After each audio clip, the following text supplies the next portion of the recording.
Hello there and good evening, ladies and gentlemen. This is LEAPTRAC coming to you with a fresh update in our series Kya Hua on Friday the 19th of December 2025.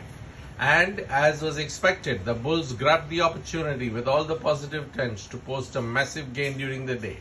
Before I get into the details of the video, let me tell you these are videos which are meant for educational purposes and with actual data collated from confirmed sources or sites like NSE.com and moneycontrol.com.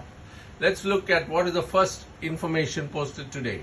This is a 1 month candlestick chart. It has candles which are of each candle is of daily per 1 day, and it starts on 20th of November 2025, which is a Thursday, on the left side and goes up to Friday the 19th of December. That's today, the highlighted candle on the right side. Also shows horizontal lines which are the 10-day EMA, the 20-day EMA and the 50-day exponential moving average. And as you can see, the Nifty had a very strong positive start to the day and maintained its bullishness through the rest of the day. And therefore, at the end of the day, posted up 150 points gap over the previous day's closing. If you look at the shorter time frame chart, the Nifty, when it opened high, it went up higher. There were brief periods of selling pressure, but the bulls managed to keep it high.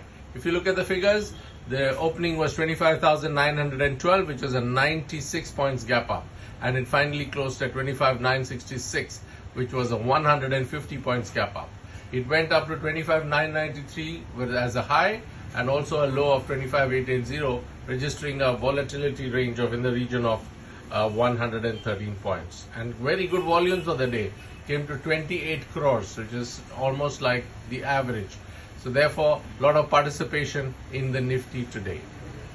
If you look at the indices, all of them were positive, with the mid caps and the small caps beating the Nifty and the Bank Nifty in terms of percentage growth over 1 day. So really the mid caps, small caps coming back after a long time. And in terms of the other sectoral indices, all sectors were strongly positive. Nifty Defense, Nifty Pharma, Nifty Reality, Nifty Auto and Nifty Infra. So all of them are actually very, very strong today, registering a very good positive growth. So this is what I wanted to share with you. I look forward to your comments to what is the view of yours for the next week. Thank you very much for joining and enjoy your weekend. Bye-bye. We wait for the next video of ours, okay, in which I will share with you all the data on the FIIs and the DI and the Dow Jones performance. Bye-bye. Thank you very much.